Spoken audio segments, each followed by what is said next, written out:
જય સ્વામિનારાયણ। આજે આપણે પરમ પૂજ્ય પ્રમુખ સ્વામી મહારાજ અને પરમ પૂજ્ય મહાન સ્વામી મહારાજના જે પ્રસંગો જાણવાના છીએ એની અંદર આપણને ખ્યાલ આવશે કે પરમ પૂજ્ય પ્રમુખ સ્વામી મહારાજ અને મહાન સ્વામી મહારાજ એમના શિષ્યોની હરિભક્તોની કેટલી ચિંતા કરે છે, એમનો કેટલો વિચાર કરે છે। તો જ્યારે શિષ્ય તરીકે આપણે ગુરુને યાદ કરીએ એ બહુ મોટી વાત ના કહેવાય, પણ ગુરુ પણ એ શિષ્યની ચિંતા કરે છે એ વિચાર એ આપણને આનંદિત કરી આપે।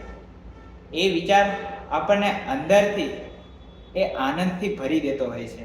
તો કઈ રીતે? તો તારીખ 31/7/2019 દિવસે અટલાદરાની અંદર પરમ પૂજ્ય મહાન સ્વામી મહારાજ બિરાજમાન હતા। એ વખતે રાત્રિ ભોજન બાદ જ્યારે પરમ પૂજ્ય મહાન સ્વામી મહારાજ પોતે બાથરૂમની અંદર પધારે છે હાથ ધોવા માટે અને મોઢું સાફ કરવા માટે, ત્યારે પૂજ્ય ઉત્તમ યોગી સ્વામી તેઓને એમના સ્વપ્ન વિશે પૂછે છે કે સ્વામી આજે આપને શું સપનું આવ્યું?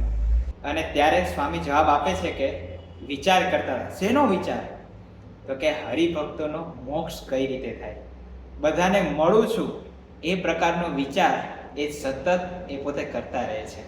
એ જ રીતે પ્રમુખ સ્વામી મહારાજના પણ ઘણા બધા પ્રસંગો છે કે જેની અંદર આપણને ખ્યાલ આવે કે તેઓ હરિભક્તોની સતત અને સખત ચિંતા કરતા હોય છે અને નાનામાં નાની વાતનો એ પોતે વિચાર કરતા હોય છે।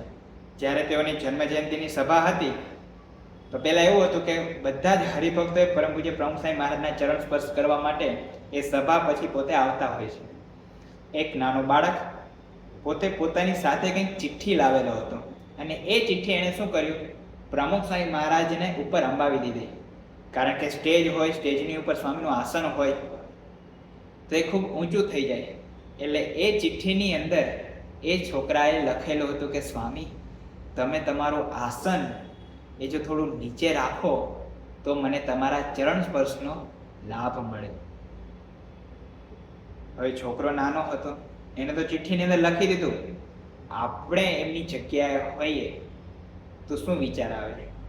હા કંઈ વાંધો નહીં, કદાચ નાનું પડતું તો એમની સાથે જે એમના વાલી આવેલા હોય એ એમને ઉંચકીને પરમ પૂજ્ય પ્રમુખ સ્વામી મહારાજના એ ચરણ સ્પર્શ કરાવી દે। પણ બાપાએ એના પર વિચાર કર્યો।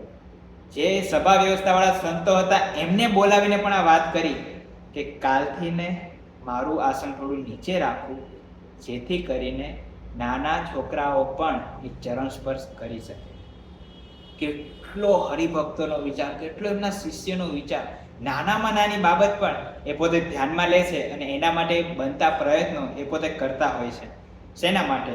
તો ફક્ત ને ફક્ત પોતાના શિષ્યો, પોતાના હરિભક્તો એને કેમ કરીને પોતે રાજી કરી શકે, એને કેમ કરીને પોતે મદદરૂપ થઈ શકે, આ જ વિચાર એમના મન અને હૃદયની અંદર રમ્યા રહેતો હોય છે।